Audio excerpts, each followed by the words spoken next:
Air travel chaos is stretching into its fourth day in Canada. Thousands of passengers are stranded as Air Canada's cabin crew strike continues despite a federal Labour Board order declaring the work stoppage illegal.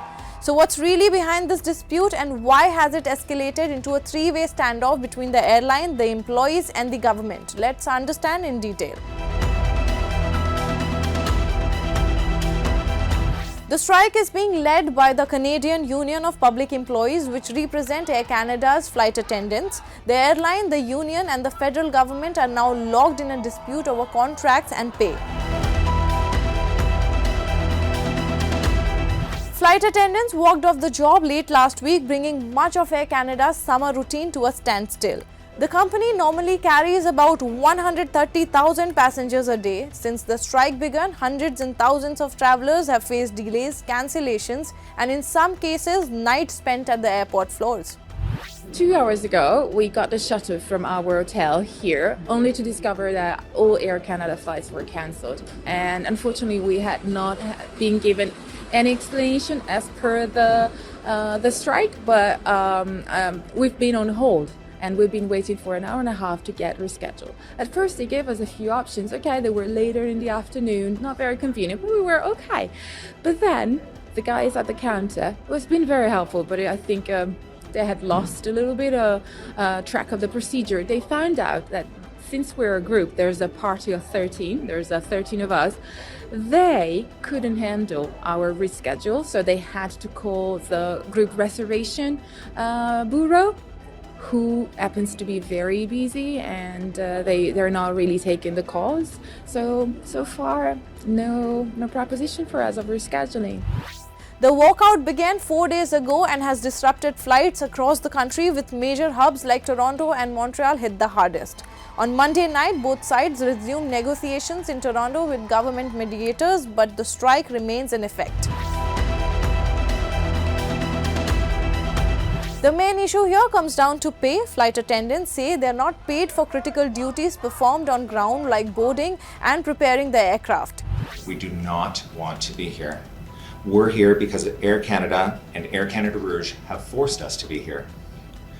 We are here because Air Canada pays our junior flight attendants so little we had to open food banks in our union offices.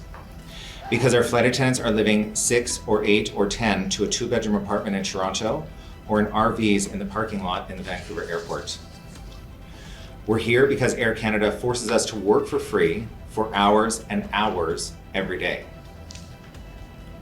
And we are here because we're not going to accept it anymore. They argue that any new contract must address these unpaid hours. Air Canada has offered what it says is a 38% boost in overall compensation, but the union counters that proposal only amounts to about 17% of wage hike over 4 years, far below what the crews are already demanding.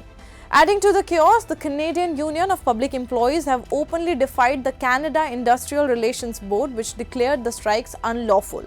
The union says it will continue the strike until a fair deal is reached, even if it means risking legal consequences.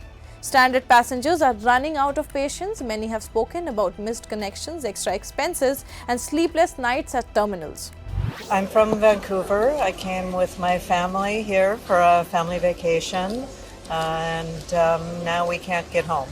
We've been trying to get through on the phone to Air Canada to try and rebook our flights, been looking online, there's nothing available, we can't get through on the phone, and so I just decided to come down here to the airport to see if I could talk to an agent and get something booked.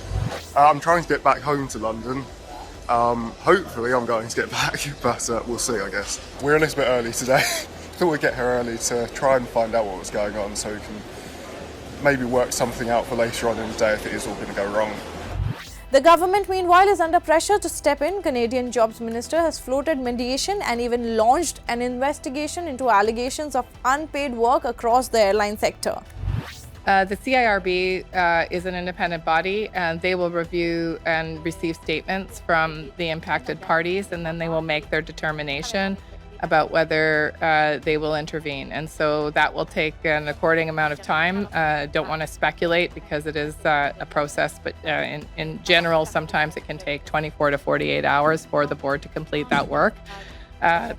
again, that's a question for the board.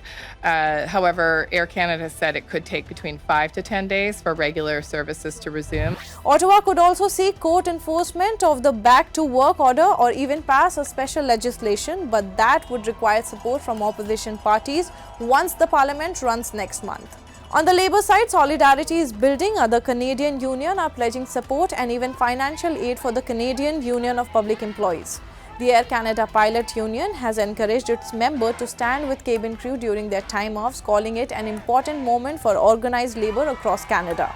The dispute over pay and working hours remain unresolved. For now, Air Canada's flight attendants are still on a strike and negotiations with the airline continue. That's all for this report. Stay tuned to Money Control for more updates from around the world. See you in the next report.